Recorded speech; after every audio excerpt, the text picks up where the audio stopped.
Good morning. This is Pastor Jason of Kona Faith Center with a word for today. And the word for today is ambiguity. Ambiguity is defined as the state of uncertainty. There are so many things in the Bible that are hard to understand, uncertain. There are so many things in the Bible that are not explained. It's easy to come up with ideas to explain or help understand things that are not understandable. They've even come up with a word for this, anthropomorphic. Anthropomorphism is the attribution of human form, character, or attributes to non-human entities. Personification is the related attribution of human form and characteristics to abstract concepts and ideas. Now here's a news flash. Mankind is not the center of the universe. God is. God's not defined by human form or characteristics or attributes. In fact, man is defined by God, his nature and character, his attributes. I think God uses some of these things that are not understandable to express in ways that we can grasp, that we can't make God into our image, that in fact we're made in his image. It's not our plan, it's not our understanding, it's not what we can know that matters. It's God's plan, it's God's understanding, it's God's purposes that matter. In the weird story about the Moabite king sacrificing his son, there are all kinds of opinions about what's going on and why the Israelites turn away and go home. There are all kinds of opinions about what the fury, the wrath, the great anger, the indignation, the great wrath means and how that impacted what happened. Significantly, the Bible does not say one way or the other. I think the point here, and in many places, is the obvious. There are just some things we're not going to understand. The not so obvious.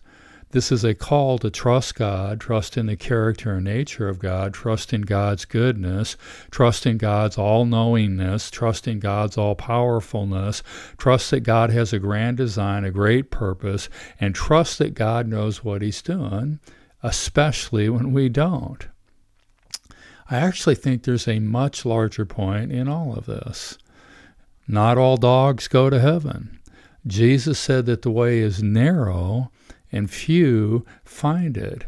I think each portion of Scripture has, as part of its overarching theme, a call, a challenge, a decision. And the decision is always the choice: draw closer to God, push away from God.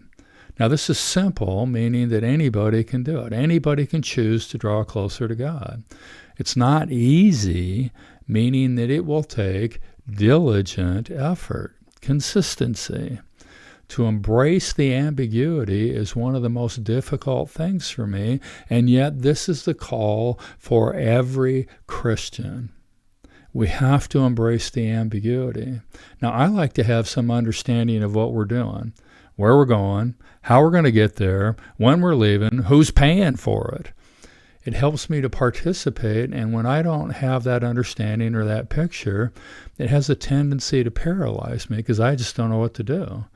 I think God uses things that I don't understand, that I don't know, to help me embrace him no matter what's going on, to trust him, to rely on him, to obey him, to choose to draw close to him, to live my life to please him, whether I understand what's going on or not.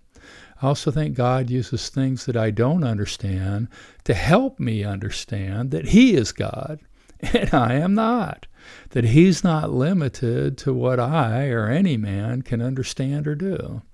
So I want to challenge you today. Join me in perceiving the world around us, the things that happen to us, whether we understand them or not, as an opportunity to take a step closer to Jesus. I want to challenge you to join me today in embracing the ambiguity with joy, with enthusiasm, with excitement, because we know that God will use everything.